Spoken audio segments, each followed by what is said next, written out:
Hello and welcome back to the channel. Today, I'm going to be introducing you to two very interesting topics. What's an SD7? And out of the budget sort of range, who makes it better? Proto 2000 or Broadway Limited? Now, the reason why I've come across this is because basically, browsing eBay, you're going to come across a couple of SD7s, maybe the occasional Broadway ones, and generally speaking, they're going to be some of the cheapest ones that you can buy. So the question is, what's a better buy? Is it the Broadway, where, some of its modern sort of features? Or is it the good old Proto 2000, where it's got the years and years of that sort of support and cheapness to help it along? Stay tuned and we'll find out.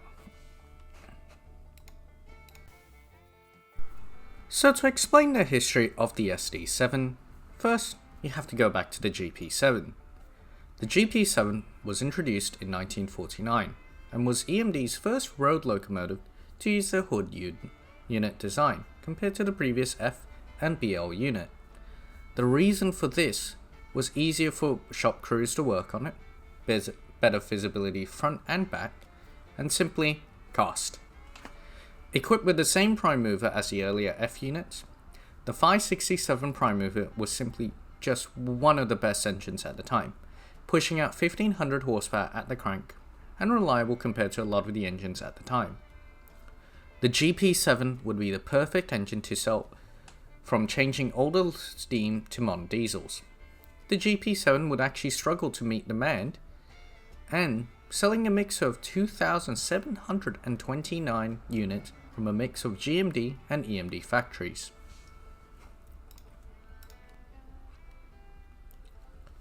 This is where the SD7 story starts. As the GP7 would be an amazing seller, many railroads would start to request for a longer 6-axle version.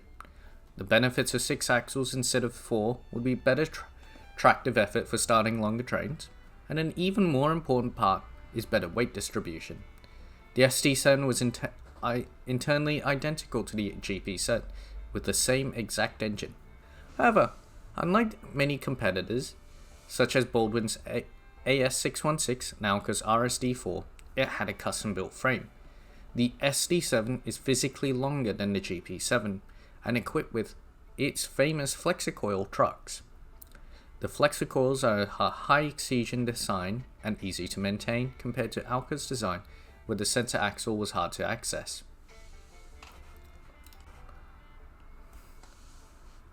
The SD7 would be used in branch line where the distributed axle's weight would be better in areas where rail was lighter compared to main lines. Throughout production, engine variations would slightly vary from the 567B to the BC to the C variant by the end. A large buyer of the SD7 would be the Sun Pacific with 42 and CBQ with 37. The total run of the SD7 would be a cool 188 orders from 1951 to 1953. However, it would be a symbol for what's to come with the special duty range. The SD7 would slowly be outdated by the 1970s. However, Southern Pacific starting in 1979 would rebuild all 42 of their SD7s as a way of keeping their use in the days of 3,000 horsepower road switches and mainline freight units. The major changes for the SD7R from the originals was that they all lost steam generators, all SD7Rs had their dynamics brakes removed or simply disabled, and a new electrical cabinet was fitted. However, they varied between units. However, in the end, the SD9 would replace the SD7 in the catalogue starting from 1954. However, many SD7s have survived and can still be seen in either service on some short lines or in preservation. The SD7 is a unique locomotive in the sense of it built to something greater while just being a good and solid locomotive. So let's head down to the yard and discuss about the model locomotive. So as the title suggests, we are comparing the Proto 2000 versus Broadway Limited SD7s. So first, let's talk about the basics of each other and do a comparison. So one of the things that we will be discussing are the details, sound, and the general package. Something too important also is to discuss the general mechanism and the space for a decoder or speaker installation. So what we're going to do is compare the two, both the Proto 2000 and the Broadway Limited one. Now, I'll just have them side by side. You can sort of see there is obviously a lot less metal in the actual Broadway one. So this is the Broadway one, Proto 2000. Now, how much of a difference is that? So I have it in metric. I'll convert it for you guys, but it is it's 50 grams difference. Now,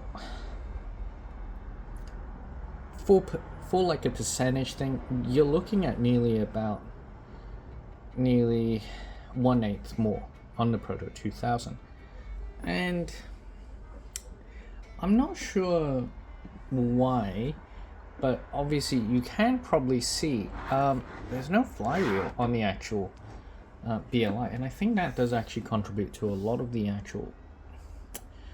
less of a weight on the actual on the Broadway. So I'm not so sure about that myself, but that's up to you. So the two other things you're also going to notice, so on the Broadway, because it is technically slightly newer, it does have LEDs fitted to it. However, on the actual Proto 2000 that we have here, it is simple light bulbs. Now personally, I do prefer light bulbs in general. So I do kind of prefer LEDs in general, just because in a lot of ways they're a bit smaller and they sort of fit into a little bit easier into some applications. For example, strad lights and all that. Now, obviously there is also one big advantage that light bulbs do have. They just kind of look a little bit nicer in replicating that sort of yellow headlight feel. Now, I can't really say that the for once, I'm gonna say the Proto 2000 mechanism, it's just a little bit better, and it doesn't feel as incomplete as you would say. Like, it has your flywheel and all that. So in terms of the actual running performance, you're gonna find that the actual Proto 2000 will have a fair bit more tractive effort.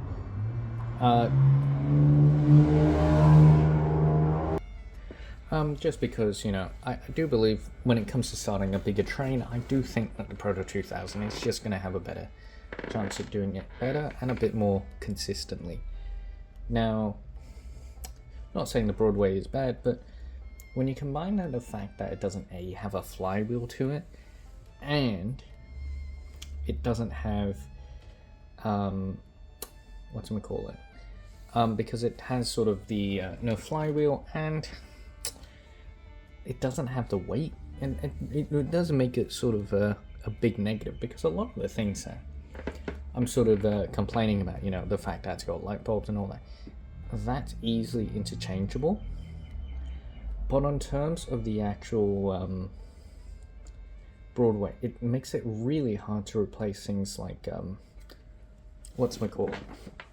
like the motor and adding in a flywheel, because just as you can sort of see, a lot of it is actually taken up in a weird sort of design that I think could have been better done personally. The other thing I will also mention is,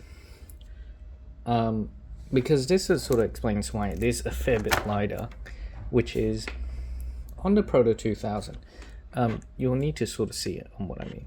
So on the Proto 2000, the crew members sort of sit in the actual, like, sort of little clips that sort of extends out of the body. Whereas on the actual Broadway, it's an actual cab per se. So it's actually mounted into the body and all that. Now, if you sort of notice one other thing, which is a bit more of a bonus towards the Proto 2000 is, and I'm not saying it's impossible to change the direction of the crew members, but in the 1950s and all that, one of the standards for crew members would be to drive long hood forward, so think this way pointing. Now, on the actual Broadway Limited, you'll notice that the crew member is actually facing the short hood. Now, not saying that that didn't happen, but the actual forward direction on an SD7, and even according to Union Pacific in the 50s, is the long hood. So take that as what you will, and because it is 780, which means it is one of the, before it got renumbered, it is kind of incorrect there. So it's not looking too good for the Broadway, to be honest. So it does have interior lighting. I guess that's a plus. Personally, I don't really care about it in diesels and locomotives. It's never been sort of important to me. So, yeah.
Okay, so I hope you enjoyed listening to those sounds. So, straight away, the actual Broadway one, just from a finish perspective and the actual, in terms of actual detail and all that, bluntly, it's, things just seem a bit more refined compared to the Proto 2000. Now, is that a really big issue? Not really, but it is kind of noticeable when we talk about things like handrails. The handrails on the Broadway Limited are just a little bit thinner, a little bit crisper, things like that. And this reflects even on things such as, we'll just compare front to front.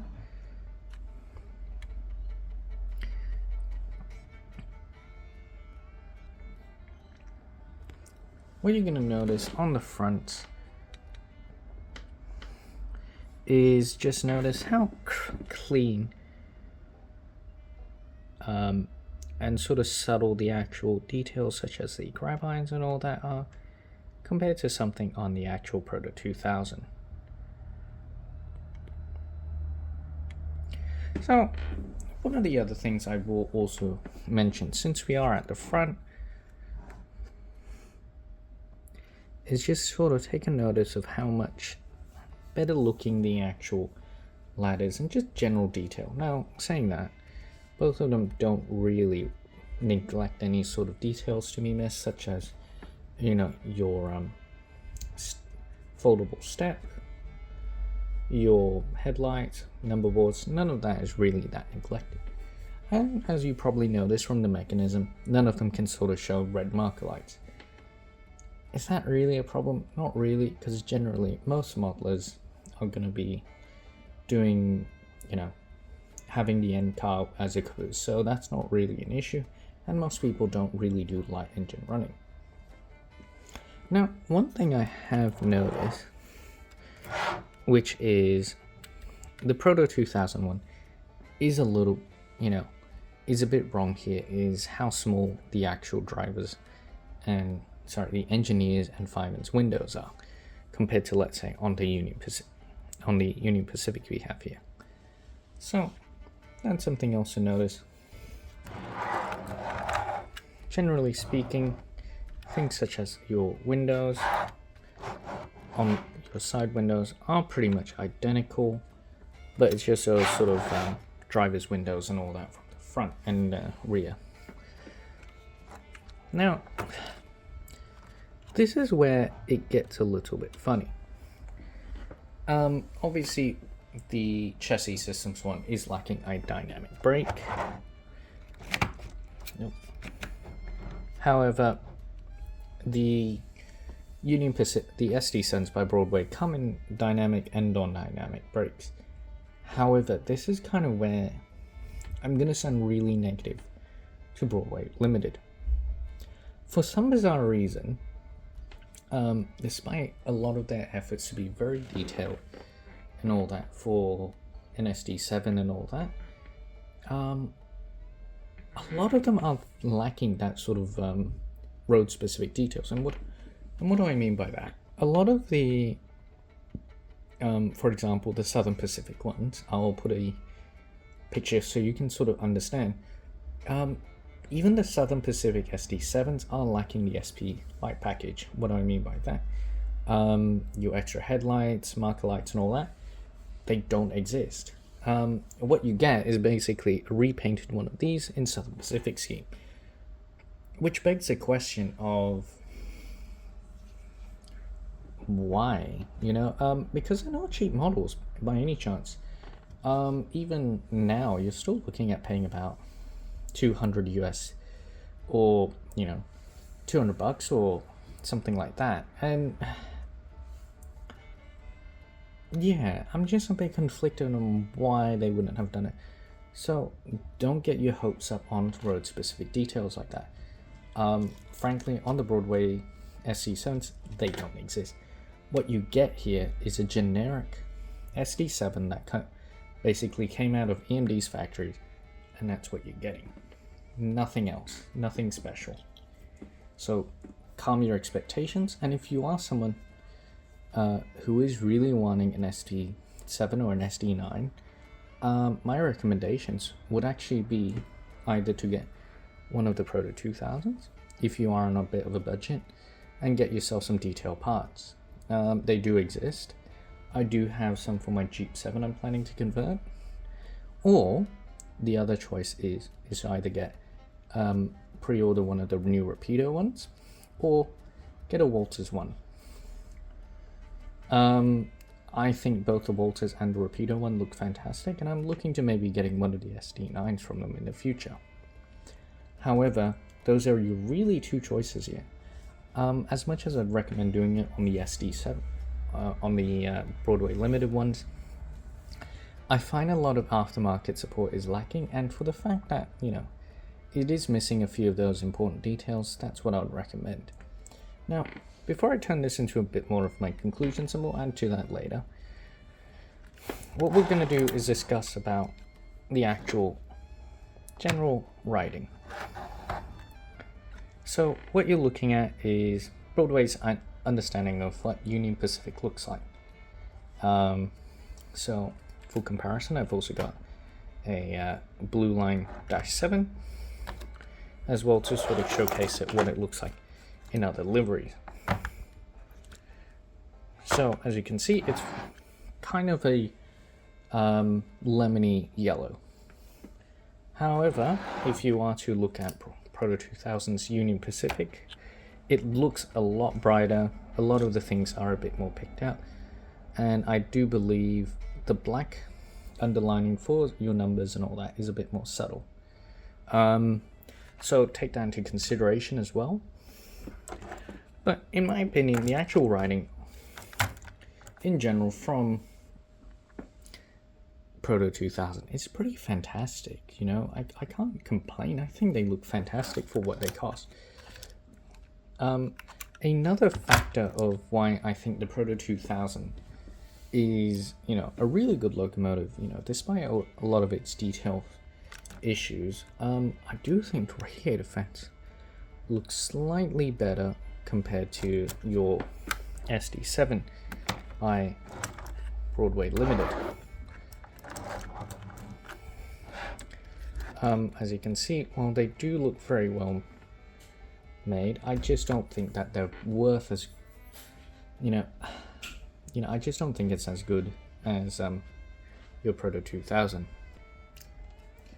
In terms of finish, I do think both of them, are pretty good, and I think a lot of those sort of, writings and all that, and your sort of decal, they're pretty equivalent, and I wouldn't sort of rank any of them a bit better or lower.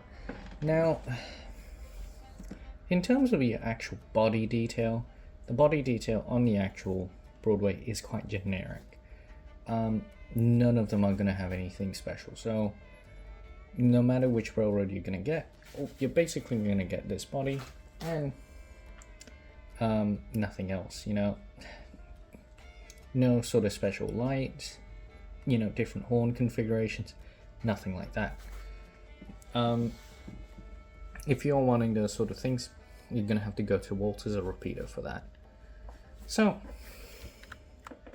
the question is, what are my conclusions of either one of them? So what would I pick, having both of them? Now, it depends on the railroad that you do. Personally, if you're someone who enjoys just a single locomotive, not too fussed on the actual road detail, I think the Broadway Limited is perfectly fine.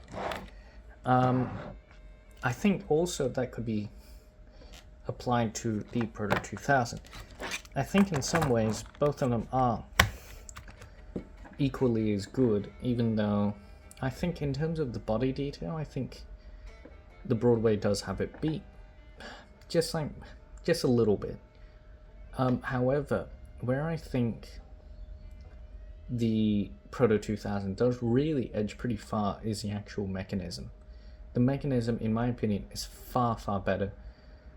And in terms of the actual issues, that the Proto 2000 has, they're pretty rectifiable. If you want the SP Lite package, you could easily do that on the SD7, whereas it's going to be a little bit harder on the actual Broadway. However, saying that, if you are a Southern Pacific modeler, either get the Proto 2000 or a Walters or one of them, or pre-order the new Rapido. Those are really my three sort of recommendations. If you are on a budget, the Proto 2000 easily gets a vote of confidence from me. There is nothing I would say that is bad about the Proto 2000 SD7, and I think in a lot of ways it is just a better locomotive. Where I think the Broadway edges out is having to do nothing about it, and it is being, a 6.5 out of 10 locomotive, whereas the actual Proto 2000, in my opinion, is just a bit better. It's easily about 7 out of 10 when you consider that it is cheaper.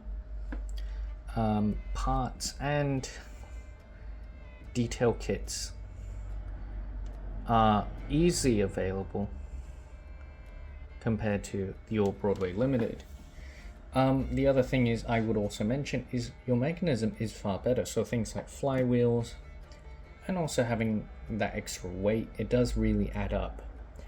One actually thing I would recommend if you are planning to build an SD7 consist, having multiple SD7s, what I'd do is personally get something like a Proto 2000 as a trailing unit, and perhaps get something like a more modern Walters or a Rapido to be your main unit. The reason for this is it does mean that you save a fair bit of money not having to commit to buying two premium models. You can have one budget and one premium, and it does save you a fair bit of money. One other thing I would also mention is I do think that the Proto 2000, a lot of its issues can easily be fixed. You got an issue with the ladders, go to factory direct, there's replacement ladders. The only thing I would say as a deficit to the Proto 2000 is the sound ones. Now the sound ones, personally, I do think the QSI is a bit of a headache to work around. This is where the Paragon 2 is, in my opinion, a better. The Broadway is a bit better. So I think the Broadway is just a better package if you want to do nothing. But the Proto 2000, if you get sound, things like the speaker are going to easily be replaceable. And I think that programming the QSI is going to get a bit of getting used to personally. However, saying that, I don't think it's a bad thing. It's workable. Given my choice, I'd actually prefer buying a non-sound SD7 and fitting like an ESU decoder or a Tsunami, whatever your choice is, and then putting in that SD7 file. That'd be my personal way to do it. But saying that, if you only had the choice of the Paragon 2 or the QSI, I think the QSI kind of edges out just being a little bit easier to modify those speakers, and in some ways the issues that are on the QSI already exist in the Paragon 2, so take that as what you will. But in my opinion, I do think the Proto 2000 is just a better overall package. Yes, the detail is a little bit worse, but the mechanism is far better, and it also does have a fair bit more weight. And don't forget, if you do buy a non-DCC SD7s, they are even heavier. So, because the actual chassis frame is a little bit different. But yeah, take that as what you will. So, overall, I think the Proto 2000 is better. And there we go. One thing I want to say is, coming up next is an Athen. I made a mistake. I did say it was an AC 4400. It's not. It's the Athen Dash 9. So I'll be doing a review on that soon for this Saturday coming up. So yeah, I think it'll be pretty exciting to discuss that. And I hope you enjoyed this head-to-head competition. See who you thought was a bit better, and overall, give me your thoughts in the comments of what other Proto 2000 you'd like me to cover. Recently, I've also got this other new Proto 2000. It's the SD60. I got it in a bit of a trade recently. I just picked it up today. I'm pretty excited to get it running. And personally, I love wide noses. I think safety cabs are, personally, in my opinion, some of the best looking things you can get. And yeah, apart from like some of the earlier Dash 7 noses and all that, I love them. Overall, thank you for watching this video, and please give me a like and subscribe if you feel you want to. But yeah, come again, and hope you have a nice day.